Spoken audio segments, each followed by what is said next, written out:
eliminate one extra flip. Because we'll do this in 10 seconds, and then he'll already be upside down for evisceration. You know what I mean? When you eviscerate him, he's upside down. So, and then hold onto those legs just so he doesn't knock the barrel over. Challenge, finding a thermometer that actually gets to that reads 145 accurately. Alright. Ready? Put it down. What brand do you use? I buy new cheap ones All the time. like every 8 drops or so. Yeah. Analog, not digital, just because they're cheaper. And I'm embarrassed to say that calibrating has proved to be beyond my comprehension and ability.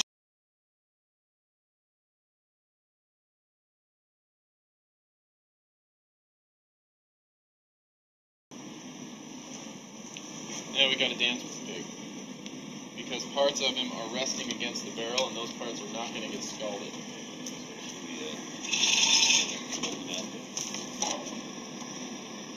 Yeah, so his butt is the thing that's going to be resting against the barrel down here. So I think about straightening up the spine. It's actually quite a vigorous tango that we do.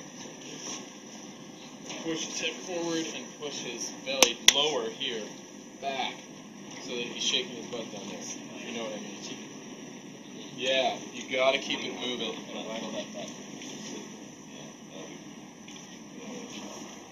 Only if you take away the pressure. Yeah, so as he's coming out, we're going to be scraping like crazy. Is there a magic number with the log like this? Yeah, I think usually it's 2. Okay. What you'll see as we scrape, you can really only fit 3 people around the pig as we're scraping, and then we start scraping each other's fingers. Okay, yeah, I really depends on how much you want to harvest. You know, if you want to get really ambitious and clean intestines for sausage casings and get head cheese started right away, and you actually want to try to eat the whole entire animal, then you can't have that.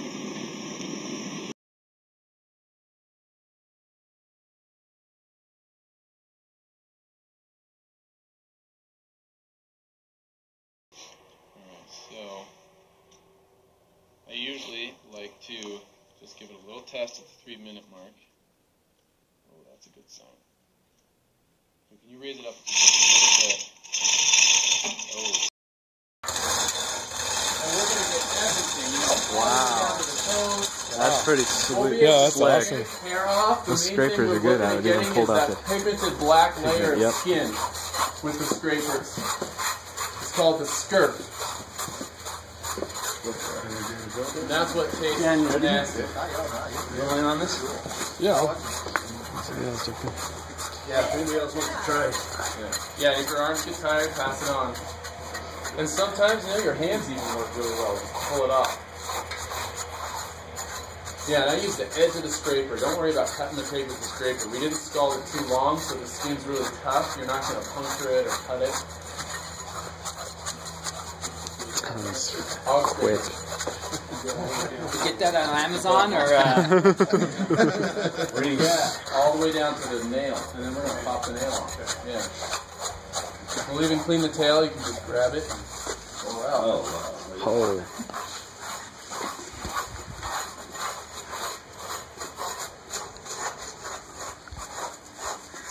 That's 5 minutes. See, you've scraped it almost entirely in less than 2 minutes.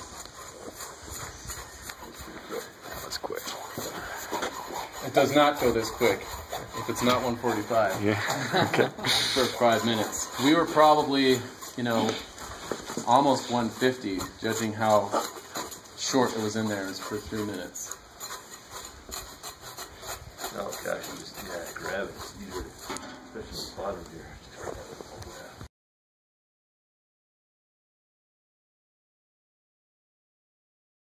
Shave them off. Shave them.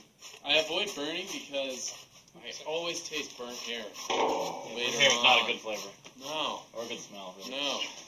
So I just, even if it leaves, you know, follicles in the skin, it doesn't matter. It's better. So this is what turns into crackling, or chicharrones. This is also, incidentally, you know, there's the whole nitrite debate. pertaining to making salami in particular, which is the aged sausage that you slice thin and eat raw. They used to make it without synthetic nitrite. They had salts that had an impurity of nitrate in it, just naturally. But you only prevent botulism with nitrite. And so today, you're required to add it as a synthetic compound, which kind of makes all salami taste sour and tangy. Like, all taste the same, doesn't matter what you put in it. If, on the other hand, you do it the old school way, you raise a pig that's an older breed and it's really healthy, he has lots of pigment in his flesh, that pigment, myoglobin, naturally converts nitrate to nitrite. And this skin, even though we scalded it, there is bacteria on the skin, Staphylococcus and Micrococcus bacteria, that naturally convert nitrate to nitrite. So, you have to not only raise it right, but slaughter it right to do things the old way. Straight down rather than into your gut. That can be not so good for your gut. So you can see how we've got some black streaks left. It's not necessary to get it off, but it's kind of rewarding. And the best way to get it off is with a Scotch-Brite sponge. You just keep it wet and you scrub it, and you can get him totally, completely white. Well, that's black. Green scrubby? Yeah, with the green side. It's not essential, but it is really cool to get a black pig absolutely white. All right, so then I've got the knives here we're shaving, and what we'll do, I put a pretty acute edge on these, so they work best when you hold them like this, not straight up. Hold them down like that. And you can, when you have it at that acute of an angle, you can actually kind of press pretty hard without cutting into the meat. Just doing that won't work as well at all. Yep. So we'll shave everything. And then with this guy. Oh, beautiful. Yeah. Get a real acute angle.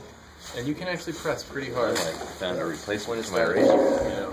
Without worrying about I just don't shave. cutting. We'll shave everything. Oh, beautiful. Yeah. A real acute angle. And you can actually press pretty hard. When it's that acute, without worrying about I just don't shave.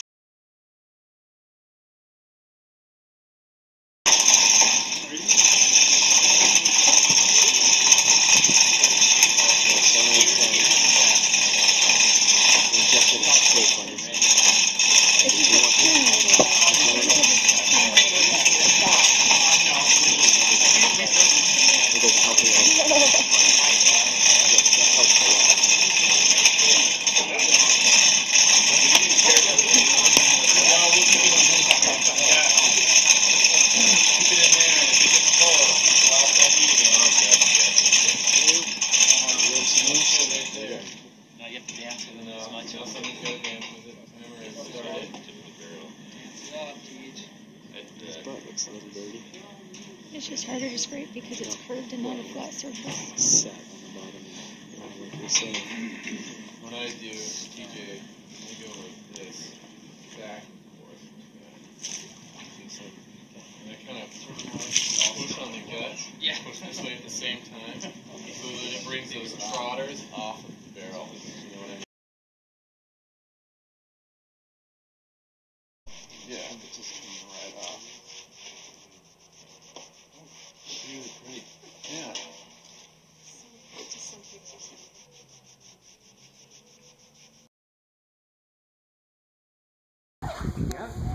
So there's my stick. Oh, yeah, photo. And then, this way we're not come over here. Creating a gash or flaps, it's just the way to go. So you just put your knife in here all the way to the spine, which is really deep. And we're cutting this up right behind the ears. So just make sure with your knife you want to carry it right behind the ears like that. So you try to get the base of the skull. Exactly. You walk the base of the skull as best as possible. Yes, and the reason for that is that means we don't have to saw the head off. We can just, once you cut all the meat away, it's just the atlas vertebrae holding onto the skull, so you just hyperextend it and it pops right off.